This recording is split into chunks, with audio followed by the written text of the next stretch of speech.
We're coming off of God of War 2018. How do you top that? How do you deliver something that players will love maybe just as much as God of War 2018? The pressure was tremendous.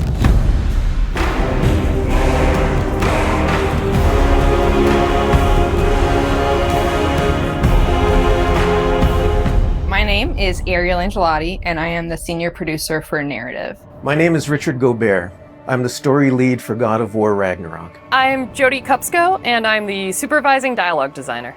It's my job to shape the story along with our writing team, our narrative director, and game director. As a producer, it's my job to help build a team to create that content, to own the schedule in realizing that content. I oversee the dialogue production throughout the entire titles. Every line of dialogue that you hear, every human vocalization and effort and grunt, our team touches.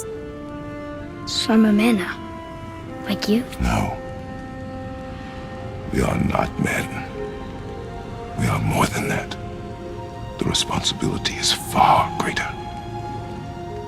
In the story of God of War 2018, we find Kratos seemingly having turned over a new leaf in the Norse lands. He lives a quiet life, hidden in the woods with his wife Faye and their son Atreus. And the story starts with them mourning her death, and we learn that she made a final request before she passed away. She wanted them to spread her ashes from the highest peak in all the 9 realms.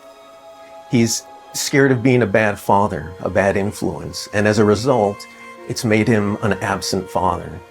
His greatest fear is that he's passed that evil that's inside of him onto his son. You are too quick to temper. You are rash, insubordinate, and out of control. This will not stand. You will honor your mother and abandon this path you have chosen. It is not too late.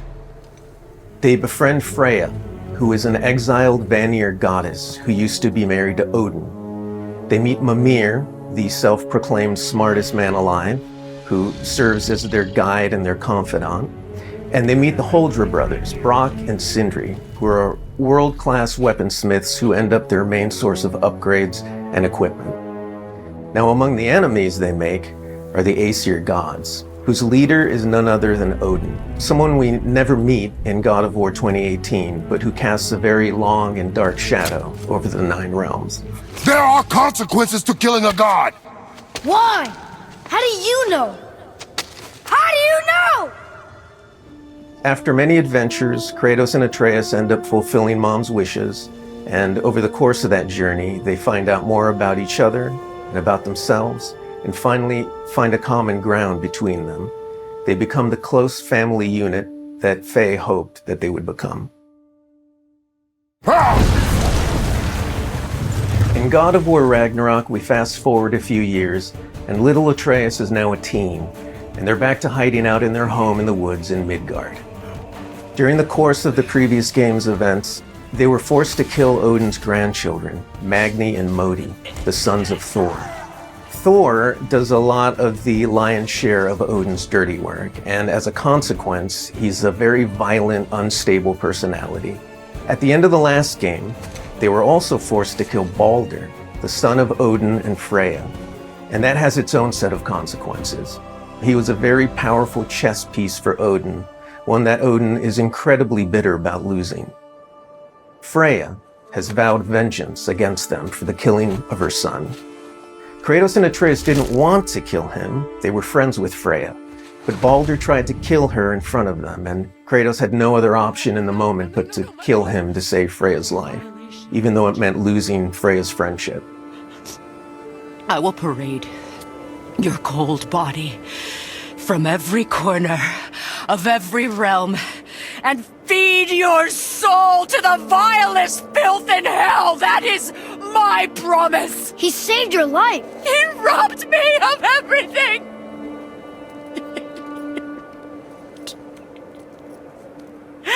Everything.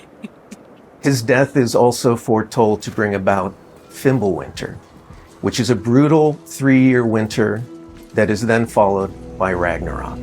It's an apocalyptic war between all the Norse gods, the giants, the dwarves, and the elves, and an army of the dead.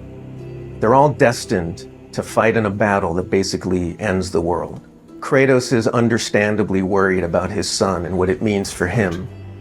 You get to go on this journey with how Atreus grows into a young adult and how Kratos grows into his next era in his life, and really see kind of the parent that he's striving to be, but the person he's striving to be. I find that tale so incredibly relatable. We had started shooting plenty of content before the pandemic hit. In fact, the week before we all went work from home, we were doing a shoot. I remember being on and off that set, running back to the office and having to talk to studio leadership about what was going down and how this was going to impact us moving forward. And those were trying times. For us, it was a very unique challenge because we had to bring in actors and we had to record them. And so we had to look at different ways of adapting our typical motion capture process and dialogue recording process so we can continue production and continue at the quality that we wanted for our players and our fans. We had some actors stand in for other characters, actors who were already, who were like core to one of the scenes, might just be able to play a background character in another scene to be able to avoid a situation where too many people were on set on any given day. We avoided compromising the story that we were trying to tell as a result of the pandemic and these limitations that we had to deal with. There were no cinematics that we changed. We still have the same characters in them in the final game. We just had to get a bit creative with how we shot the content. Our actor for Atreus, Sonny, is a teenage boy, and his voice changed dramatically throughout the several years on this title. I don't want to fight anyone. I just want answers. We had to go in and even out that performance so it sounds like it took place over a short period of time. That was a unique challenge on this one. The prophecies say Fimbulwinter leads to Ragnarok. War is coming. Whether the Norse saga was going to be a trilogy or just 2 games was something we debated a lot. There were obviously pros and cons for either approach. So we waited for Cory Barlog to weigh in, and he did, and he said, let's do it in 2. The consequence to that is, how do you wrap up this story in one game and do Ragnarok justice? How do we lead up to that and then have a big moment at the end of the game and wrap up all those loose threads?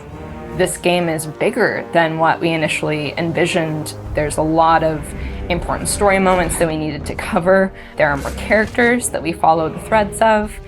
And ultimately, it ends up feeling big and epic because there is a lot there for people to enjoy. I am very excited for folks to see this final chapter. A lot happens.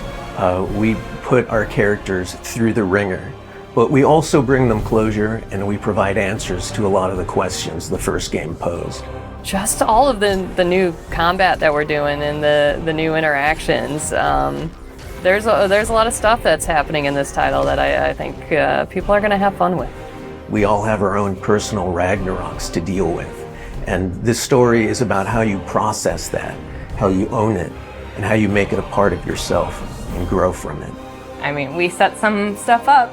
At the end of last game, there's going to be some consequences this game. We're going to see how things play out between Freya and Kratos. We're going to see how the evolution of the family relationship continues. You got Brock and Sindri, the dwarves, who are kind of part of your makeshift family now. And there's going to be some other characters that we introduce that maybe going to disrupt the balance a little bit.